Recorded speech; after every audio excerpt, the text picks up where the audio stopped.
තමයි බීලූණු ප්‍රශ්නය. අනුරාධපුරයේ තමයි වසන්ත අමාත්‍යවරයා ඉන්නේ.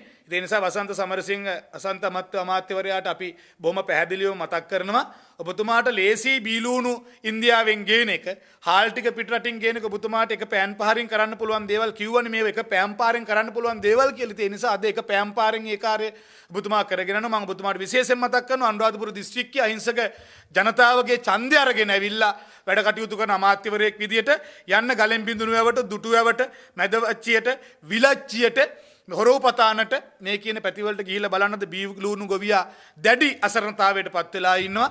බීලූණු අක්කරයක් වගා කිරීම සඳහා සාමාන්‍ය වියදම ලක්ෂ 4.5යි අතර, ලක්ෂ 4මාරක්, ලක්ෂ 4.75ක්, ලක්ෂ 4.90ක් වගේ වියදමක් යනවා බීලූණු අක්කරයක් වගා කරන්නේ. බීලූණු අක්කරයකින් ගන්න පුළුවන් අස්වැන්න සාමාන්‍යයෙන් කිලෝ 4000යි 5000යි අතර තියෙන. ඉතින් ඒක රුපියල් 90ත් 110ත් අතර මිලකට අලෙවි කරාට පස්සේ ඊටාම සුළු මුදලක් තමයි ඒ ගොවියට ලැබෙන්නේ. ඒ නිසා මේ වෙනකොට ගොවියෝ ඉල්ලනවා අපිට බීලූණු වගාව සඳහා අපිට ඊට වැඩි මිලක් ලබා දීමට කටයුතු කරන්න කියලා ඒ අනුරාධපුරයේ සහ විවිධ ප්‍රදේශවල බීලූණු ගොවියෝ ඉල්ලනවා. ඉතින් ඒ නිසා අපි රජයට මතක් කරනවා අඩුම රුපියල් 200ක් මේ බීලූණු ගොවියා සඳහා දුන්නොතින් අඩුම රුපියල් 100ක 75ක 100ක ලාභයක් ආවොත් තමයි ලක්ෂ 3මාරක් 4ක් අක්කරයකින් එක කන්නයකට බීලූණු ගොවියට ලබා ගන්න පුළුවන්. දරු පවුලක් නඩත්තු කරන්න මාස 4කට පස්සේ තමයි මේ පළදාව ලැබිලා ඒ ආදායම ගෙදරට එන්නේ. ඉතින් ඒ නිසා ඊළඟට මාස 6ක වගේ කාලයක් ওই ලක්ෂ 3න් 3මාරෙන් තමයි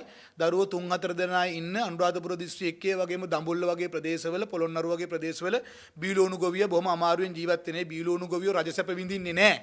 ඒ බීලූණු ගොවියෝන්ගේ දූ දරුවෝ මැති ඇමතුරු රට යනකොට ඒ ස්ටාෆ් එකට දාලා එක්කගෙන යන වැඩසටහන් කරන අය නෙවෙයි අනුරාධපුර දිස්ත්‍රික්කයේ ඉන්නේ. බොහොම අමාරුවෙන් මේ බඩ වියත රැකගෙන යන දූ දරුවෝ තමයි අනුරාධපුර දිස්ත්‍රික්කයේ මේ අම්මලා තාත්තලාට ඉන්නේ. ඉතින් ඒ නිසා මේ ක්‍රියාදාමයේදී බීලූණු ගොවියෝ සඳහා කරුණාකර රුපියල් 200ක්වත් ලබා දෙන වැඩසටහන ආරම්භ කරන්නයි කියන කාරණාවත් මතක් කරන ගමන් අතිගරු ජනාධිපතිතුමාට මතක් කරනවා අපි